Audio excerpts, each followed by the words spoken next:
ಏನು ನಿನ್ನೆ ಎಲ್ಲ ಸಂಜೆ ಮೇಲೆ ನಡೆಯುವಂತಹ ಬೆಳವಣಿಗೆಗಳ ಬಗ್ಗೆ ನಿಮಗೆಲ್ಲ ಮಾಹಿತಿ ಇದೆ. ಏನು ಬಿಜೆಪಿ ಮುಖಂಡ ಮತ್ತೆ ವಕೀಲ ಅಂತ ದೇವರಾಜೇಗೌಡ ಅವರು ಇಲ್ಲಸಲ್ಲದ ಆರೋಪ ಮಾಡಿ ಒಂದು ಸುಳ್ಳಿನ ಸುರಿಮಳೆನೆ ನಮ್ಮ ಪಕ್ಷದ ನಾಯಕರುಗಳಂತಹ ಕೇಂದ್ರ ಸರ್ಕಾರದ ಮುಖ್ಯಮಂತ್ರಿಗಳು ನಮ್ಮ ಉಪಮುಖ್ಯಮಂತ್ರಿಗಳ ಮೇಲೆ ನನ್ನ ಮೇಲೆ ಇಲ್ಲಸಲ್ಲದ ಆರೋಪಗಳನ್ನ ಮಾಡಿದ್ದಾರೆ. ಅದೆಲ್ಲ ನಿಮಗೆ ಮಾಹಿತಿ ಇರುವಂತದ್ದೇ. ಇದೆಲ್ಲ ನಾನು ಮಾಧ್ಯಮ ಮುಖಾಂತರಗಳಲ್ಲಿ ಸ್ಪಷ್ಟಪಡಿಸುವುದೇನಂತ ಹೇಳಿದ್ರೆ, ಇದು ಸುಳ್ಳಿನ ಕಂತೆಗಳನ್ನ ಮಾಧ್ಯಮಗಳ ಮುಂದೆ ನಿನ್ನೆ ಇಟ್ಟಿದ್ದಾರೆ.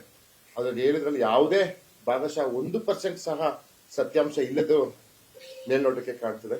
ಪಾರದರ್ಶಕವಾಗಿ SIT ಇಂದ ತನಿಖೆ ನಡೀತಾ ಇದೆ. ತನಿಖೆ ಆಗ್ಲಿ ಅಂತ ನಾನು ಆಗ್ರಹಿಸಿದ್ರೆ ನಾನು ಒಬ್ಬ.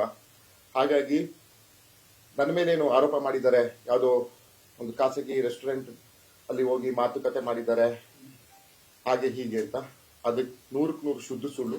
ನಾನು ಬಹಿರಂಗವಾಗಿ ಅವ್ರಿಗೆ ನಾನು ಕೇಳ್ತಾ ಇದ್ದೀನಿ, ಚರ್ಚೆಗೆ ಬರ್ಲಿ ಹಾಸನಕ್ಕೆ ಚರ್ಚೆಗೆ ಬರ್ಲಿ, ಬಹಿರಂಗವಾಗಿ ಒಳನಕ್ಷತ್ರಕ್ಕೆ ಚರ್ಚೆಗೆ ಬರ್ಲಿ.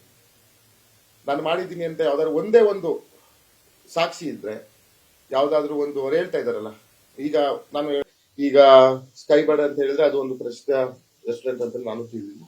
ಅಲ್ಲಿ CCTV ಇರ್ತದೆ, ಅಲ್ಲಿ ಮ್ಯಾನೇಜ್ಮೆಂಟ್ ಇರ್ತದೆ. ಅವರೆಲ್ಲ ಎಂಕ್ವೈರಿ ಮಾಡ್ಲಿ.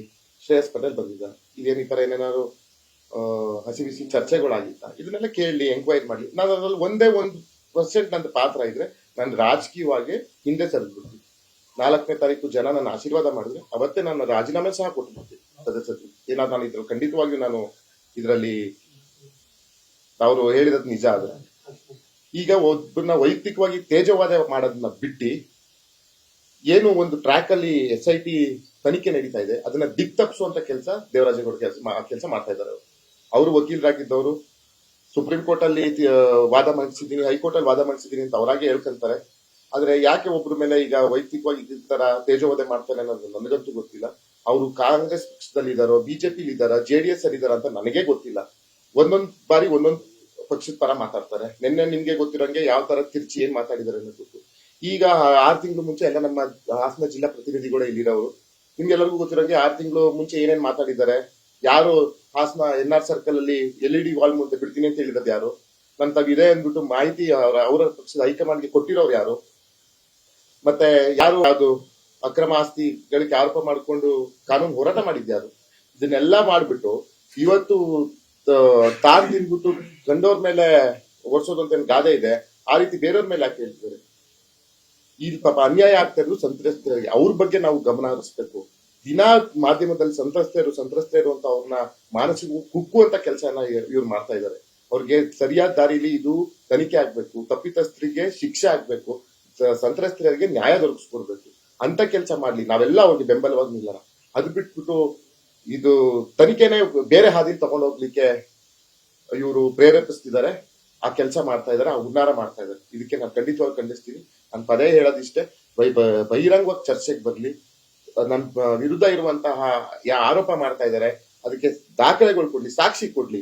ಖಂಡಿತವಾಗಿಯೂ ಅವ್ರು ಹೇಳಿದ್ ನಾನು ಬದ್ದಾಗಿರ್ತೀನಿ.